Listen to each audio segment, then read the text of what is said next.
Welcome back to espresso. और अभी हम पहले भी बात कर रहे थे यूएस इलेक्शंस के हवाले से और अब हम इसके डिफरेंट एस्पेक्ट्स को भी डिस्कस कर रहे हैं। क्या इसका इम्पैक्ट आने वाला है माशी सूरत हाल पर। तमाम तर सिनेरियो में हम डिस्कशन के लिए हमारे साथ हमारे सीनियर तज्जियाकार हैं शहबाज राना साहब, उन्होंने हमें ज्वाइन किया। बहुत शुक्रिया शहबाज, आपने हमें ज्वाइन किया। अब आपसे यूएस इलेक्शंस के हवाले से तो बात करेंगे, लेकिन उसके साथ साथ वजीर आजम पाकिस्तान ने जो सनतों के हवाले से बड़े पैकेज का ऐलान किया उसको भी हम शामिल गुफ्तगू रखेंगे। Thank you so much Shahbaz Rana, आपने हमें ज्वाइन किया। सबसे पहले यूएस इलेक्शंस क्या लग रहा है, आपकी क्या ऑब्जर्वेशन है, क्या राय है?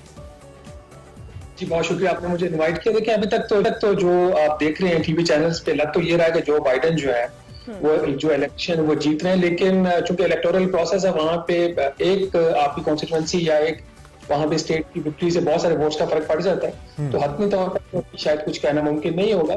लेकिन जो अभी तक की रिपोर्ट्स आ रही हैं उसमें जो बाइडेन जो है वो पाकिस्तान वो जीत रहे हैं, लेकिन पाकिस्तान के लिए ये किस हद तक चीज बेहतर हो सकती है, इसके ऊपर हमने अपने पिछले प्रोग्राम में भी डिस्कस किया था कि बेसिकली जो डेमोक्रेट्स है वो एक उनका जो एक एस्टेब्लिश सिस्टम होता है उसके थ्रू वो काम करते हैं, और जो रिपब्लिकन और खासतौर जो प्रेसिडेंट ट्रंप है उनका एक अपना तरीकाकार था काम करने का, जो ज्यादा ट्रंप था वो जो यूजुअल डेमोक्रेटिक सिस्टम के थ्रू गुजर के वो काम नहीं करते थे।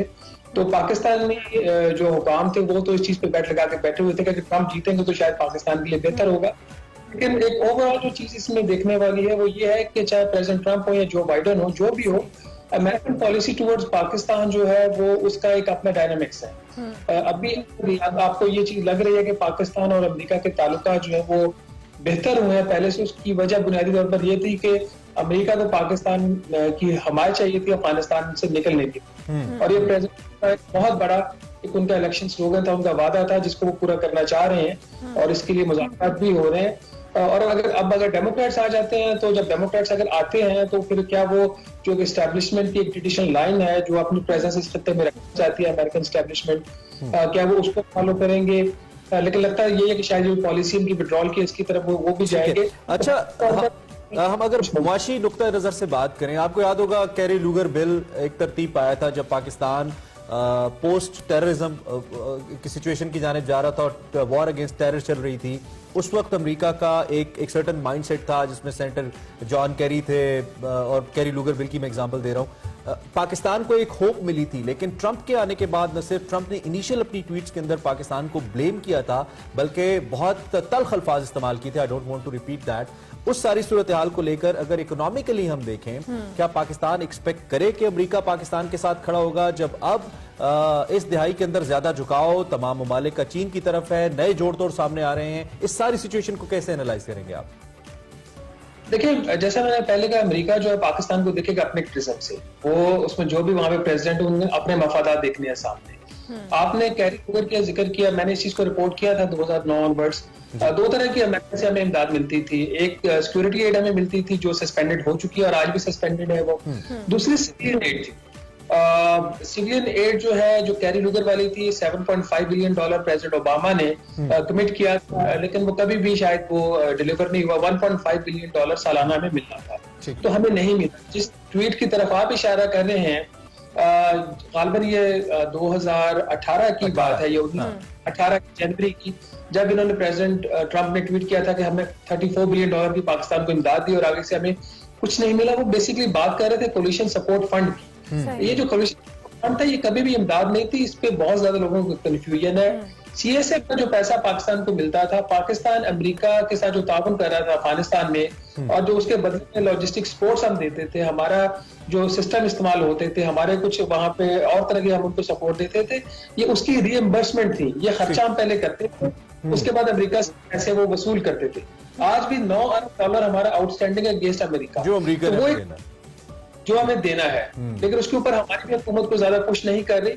सिविलियन जो असिस्टेंस के अंडर कैरी लूगर है वो अभी भी चल रही है, वो ना हो बराबर है, साल में आपको 100 से 150 मिलियन डॉलर। तो हम ये अंदाजा लगाएं कि इस पे कुछ खास फर्क पड़ने वाला नहीं है पाकिस्तान और अमेरिका के जो माशी ताल्लुकात हैं उसको लेकर, आप ये कह रहे हैं? इसमें जो पहली बात है जो वो ये है कि पाकिस्तान जो ओवरऑल जियो स्ट्रेटेजिक एक अलायंसेस बन रहे हैं उसमें पाकिस्तान कहाँ है? इस वक्त पाकिस्तान की जो नेचुरल चॉइस है और वो है भी वो चाइना है। ठीक है। अब इस वक्त जो दुनिया में सिचुएशन है, अमेरिका के लिए अगर नंबर 1 एनिमी है वो चाइना हो, चाहे रिपब्लिक हो चाहे डेमोक्रेट्स हो, और चाइना के अगेंस्ट अमेरिका को जो खित्ते में सपोर्ट कर रहा है वो इंडिया है। तो पाकिस्तान के लिए कोई इतनी एक फेवरेबल किस्म की जो एक सिचुएशन है वो बनती हुई नजर नहीं आ रही। और पाकिस्तान की चॉइस आप कह रहे हैं क्लियर है, ठीक है। अच्छा, अमेरिकन इलेक्शंस पे भी बात होती रहेगी, शायद आखिरी गुफ्तगू के हिस्से में फिर लिंक कर ले, लेकिन मैं थोड़ा सा पाकिस्तान की जानिब, क्योंकि मुसलसल आप रिपोर्ट भी करते रहते हैं, ट्विटर पे भी हम ट्वीट्स भी आपकी देखते रहते हैं। आज भी एक स्टोरी आपने जिसमें आपने पिछले एक मंथ के अंदर हमारी जो एक्सपोर्ट्स हैं उसके फ्लैट रहने की बात की, उसके साथ साथ आपने कहा कि पोस्ट कोविड जो हुकूमत के दावे थे उसके बरक्स ये रिजल्ट्स हैं। एंड देन हम ये भी कह रहे हैं कि जो एक इंपोर्ट के अंदर डिप है उसकी बुनियादी वजह शायद कोविड सिचुएशन ही है, जो तिजारती खसारा कम हुआ है उसकी वजह से इंपोर्ट्स का कम होना है। इस सारी सिचुएशन को एनालाइज करते हुए इस वक्त आप हुकूमती डायरेक्शन, जिसको बार बार प्राइम मिनिस्टर कह रहे हैं कि वो सही जानिब सही समत में चल पड़ी है, आप इंडोर्स करते हैं इसको शहबाज राना? देखिए, पाकिस्तान में इसमें जो मसला है ना वो बुनियादी तौर पर ये है कि there is a dearth of good news. छोटी सी अच्छी खबर आती है, हुकूमत उसको बढ़ा चढ़ाकर पेश करती है, उसके बाद फिर होता है कि मीडिया जो है उसके पीछे लग जाता है कि भाई आपने बात तो ये की थी और हकीकत इसके बिल्कुल बरक्स है। कल भी पाकिस्तान जब आपने अनाउंसमेंट कर रहे थे इंडस्ट्रियल पैकेज की, तो उन्होंने कहा कि खित्ते में, जनूबी एशिया के खित्ते में, सब कॉन्टिनेंट का उन्होंने लफ्ज इस्तेमाल किया, सब कॉन्टिनेंट के अंदर पाकिस्तान की जो बरामदात है सबसे ज्यादा तेजी से बढ़ी है और हमने बड़ी जल्दी से रिकवर कर लिया। उसके 1 घंटे के बाद वजारत तजारत ने जो अदाद शुमार थे वो जारी किए। 4 माह के जो पाकिस्तान की बरामदात थी वो $7.4 अरब थी, $7.5 अरब, जो पिछले 2019 का प्री कोरोना का पीरियड था उससे $7 मिलियन कम थी। तो -0.1% उसमें ग्रोथ थी। हमें ये बताना चाहिए दुनिया को, पाकिस्तान की हुकूमत को, कि मुश्किल हालात है, दुनिया कोरोना की सेकंड फेज से गुजर रही है। आलमी मंडी में जहां जिनके साथ पाकिस्तान की तजारत होती है अभी वहां पे मामला ठीक नहीं है, तो आप चीज की हाइप क्रिएट कर देते हो तो लोगों को समझ आता है जी ठीक है दुनिया मुश्किल में जा रही है, हम भी मुश्किल में, बरामदात नहीं बढ़ रही। हालांकि हमारी बरामदात तो कोरोना से पहले ही नहीं बढ़ रही थी। तो हमारे तो इस तरह के जो बयानात आते हैं तो वो फिर हम जैसे रिपोर्टर्स कहते हैं कि अच्छा इसका फैक्ट चेक कर लो, वो क्या है। वर्ल्ड बैंक की रिपोर्ट भी आई है, रोजनामा एक्सप्रेस में छपी है, जिसमें पिछले कुछ 6 अशरों की बात की गई है और ये बताया गया है कि ज़री शोबा जो है मुल्क का, उसका हिस्सा 14.4% से भी कम रह गया।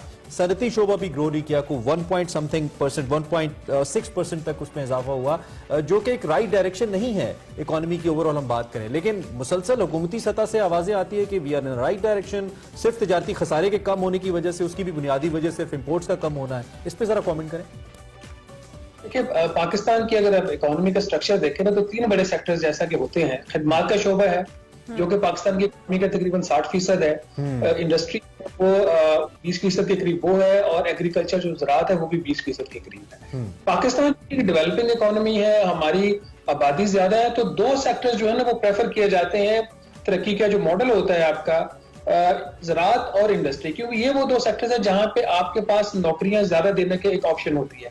तो सर्विसेज सेक्टर खिदमत का शोबा है, जैसे एक बैंक ग्रो कर रहा है तो उसके जो 5 अफराद वहां पे उसके काउंटर के ऊपर बैठे हैं, उसके साथ जो मुस्लिक है वही काम कर रहे हैं और उसका प्रॉफिट वो डबल और ट्रिपल होता है जाएगा, वो नौकरियां पैदा नहीं कर, बल्कि जितनी आ रही है वहां पे भी अगर आप जाएंगे तो वहां पे कैशियर की और बाकी सारी सहूलियत खत्म हो रही है, जॉब वहां पे खत्म हो रही है, लेकिन सेक्टर बढ़ रहा है। ये वाला जो चीज होती है ना, ये पाकिस्तान जैसी इकोनॉमी के लिए ठीक नहीं है। आपकी ग्रोथ तो होती है लेकिन वो जॉबलेस ग्रोथ होती है। अगर खिदमत शोबा बढ़ता है तो उससे मुल्क तो लग रहा है कि तरक्की कर रहा है, बहुत अच्छी ग्रोथ के ऊपर जा रहे हैं। पाकिस्तान का 2 प्रॉब्लम्स हैं। पहला प्रॉब्लम कि आपका ज़राअत का जो सेक्टर है वो उसमें वो श्रिंक कर रहा है, उसका हिस्सा कम हो रहा है इकोनॉमी के अंदर, और दूसरा जो इंडस्ट्रियल सेक्टर है उसका हिस्सा भी कम हो रहा है। इसकी वजह 2 वजूहात है। ज़राअत के अंदर तो आपने कोई नई टेक्नोलॉजी इंट्रोड्यूस नहीं की, कोई नया नहीं है, कोई कुछ नहीं है, कोई वाली वास नहीं है, और खास तौर पर जो 18वीं तरमीम आई थी आइन में, उसके बाद तो प्रोविंशियल सब्जेक्ट हो गया, कोऑर्डिनेशन के बड़े इश्यूज हो गए, नई रिसर्च नहीं आई, नई टेक्नोलॉजी नहीं आई। इंडस्ट्री में ये हुआ, दो प्रॉब्लम्स हुई। एक तो आपने हमारा जो इम्पोर्ट रजीम है जो तजारत का, वो इतना लिबरलाइज कर दिया कि मुल्क से बाहर से दरामद करके चीज पाकिस्तान आसान और मुनाफा बख्श है, बजाय कि पाकिस्तान के अंदर आप चीज बनाओ और उसको मार्केट में बेचो, वो महंगी पड़ती है। इसका मसला क्या हो गया? पाकिस्तान ने चाइना के साथ जो एक मुआहिदा साइन किया था, फ्री ट्रेड एग्रीमेंट, पहला हुआ था 2006 में, वो 2008 से इफेक्टिव हुआ, उसकी सेकंड फेज अब आ गई।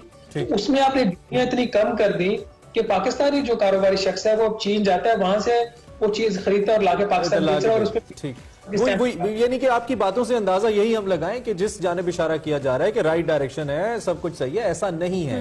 इसको ठीक करने की अभी जरूरत है क्योंकि सीपैक तो अभी मुकम्मल होना है, सीपैक तो अभी रास्ते में है, तो उसका मजीद इंपैक्ट हमारी एक्सपोर्ट इंपोर्ट सेक्टर के ऊपर आएगा, इंडस्ट्रीज के ऊपर आएगा। अच्छा, getting back once again towards America, चूंकि इस वक्त हॉट न्यूज है तो हम चाहते हैं आपकी मौजूदगी से फायदा उठाते हुए रिजल्ट्स तो जो भी आ रहे हैं, जब Donald Trump if he gets back once again to the office, Shahbaz आप समझते हैं कि मुआशी तौर पर पाकिस्तान जैसी रियासतों को या उन रियासतों को जो कि दहशतगर्दी के खिलाफ जंग लड़ रही हैं उसको कोई फायदा हो सकता है ट्रंप के वापस ऑफिस आने से? देखिए, ट्रंप का जो मॉडल है काम करने का, वो ट्रांजैक्शन बेस्ड, वो आपसे ताल्लुकात रखते हैं, वो देर पार लॉन्ग टर्म रिलेशनशिप के ऊपर वो बिलीव नहीं करते।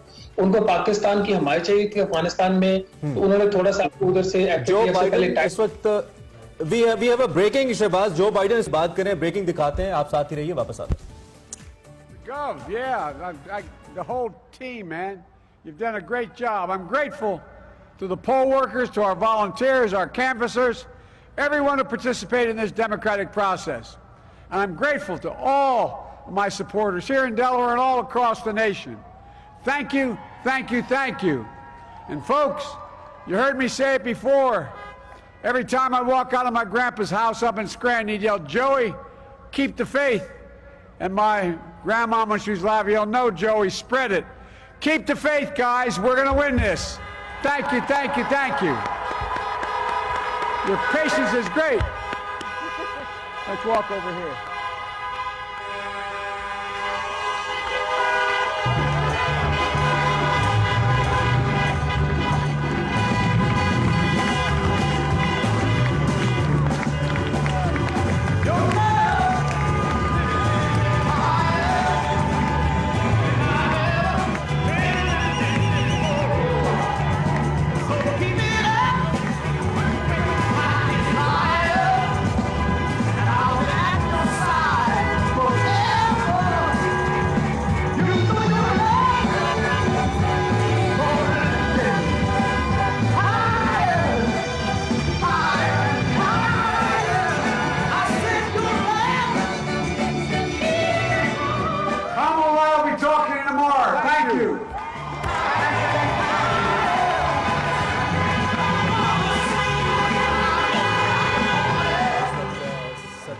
उम्मीदवार जो बाइडेन अपने जाने वालों से, अपने वोटर से खिताब कर रहे हैं और बड़ी जबरदस्त, बड़ी फेस्टिविटी है एक जर्नलिस्ट के लिए। बाकी तमाम ओकेजन्स अपनी जगह, लेकिन जो इलेक्शंस होते हैं किसी भी मुल्क के अंदर, it's very happening kind of event, और उसमें फिर बहुत सारी चीजें आपको देखने को भी मिलती हैं, एक्सपीरियंस भी आप करते हैं। और अभी जिस तरह से वो अपने जाने वालों से, और एक बार फिर उन्होंने कहा कि जो बाइडेन जमहूरियत अमेरिका में वापस ला के रहेगा।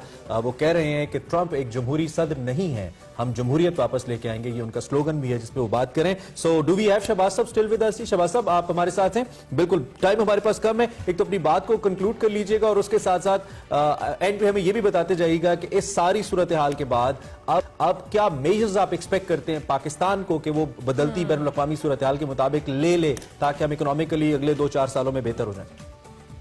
देखिए, एक तो अभी जो बाइडेन कह रहे थे keep the faith, we are gonna win this, अभी उन्होंने विक्ट्री डिक्लेयर नहीं की। तो ये उनका एक बड़ा उसमें वो मैसेज दे रहे थे। अभी भी वो उन्होंने बिल्कुल क्लियर एक लाइन ली जो कि ये चाहिए। अच्छा, इसमें दूसरी जो बात आप कह रहे थे, अमेरिका का जो पाकिस्तान के साथ जो ताल्लुक है वो ट्रांजैक्शन बेस्ड प्रेसिडेंट ट्रंप के टाइम पे रहा। अब अगर जो बाइडेन वापस आ जाते हैं तो वो, जैसा मैं पहले कह रहा था, चूंकि वो ट्रेडिशनल है, वो सिस्टम के अंदर रहे हैं और सिस्टम को फॉलो करते रहे, आइन की वो बात करेंगे, सिस्टम्स की बात करेंगे, तो पाकिस्तान के साथ जो उसके ताल्लुकात होंगे वो फिर थ्रू एस्टेब्लिशमेंट, जो अमेरिकन एस्टेब्लिशमेंट है, उसके जरिए वो ज्यादा चलाएंगे, जो कि स्लो प्रोसेस होगा। आ जाते हैं पाकिस्तान की इकोनॉमी के ऊपर। पाकिस्तान की इकोनॉमी को ठीक करने के, जैसे कि हम पहले बात कर रहे थे कि आपको फंडामेंटल जो है पाकिस्तान की इकोनॉमी को, उसको दुरुस्त करने की जरूरत है। आपको शॉर्ट विक्ट्रीज को डिक्लेयर करने की बिल्कुल जरूरत नहीं है। जितना हुकूमत अच्छे काम को एक बेहतर तरीके से बताएगी उतना ही उसके लिए अच्छा है। अगर आपने एक फायदा किया तो 5 रुपए का फायदा मत बताइए, आप एम्बैरेस हो। प्राइम मिनिस्टर बता रहे हैं हमने बड़ी तेजी से हमारी बरामदात बढ़ गई है खित्ते में, और 1 घंटे बाद जब ऑफिशियल आते हैं, फिगर्स आते हैं, दादोशुमार आते हैं आपके, हुकूमत के लिए भी एम्बैरेसमेंट है और पाकिस्तान। शहबाज, हम जरूर वेरी सून चाहेंगे कि आपसे दोबारा भी इस हवाले से बात हो। Thank you very much for joining us in the morning, और अपना एनालिसिस हमने रखने का बहुत शुक्रिया। और फैक्ट्स एंड फिगर ही बताने चाहिए गवर्नमेंट को। शहबाज का मौका भी था। अभी हम एक ब्रेक लेंगे, ब्रेक के बाद हाजिर होंगे, कुछ हेल्थ एंड फिटनेस की बात करेंगे। आप देखते रहेंगे एक्सप्रेस।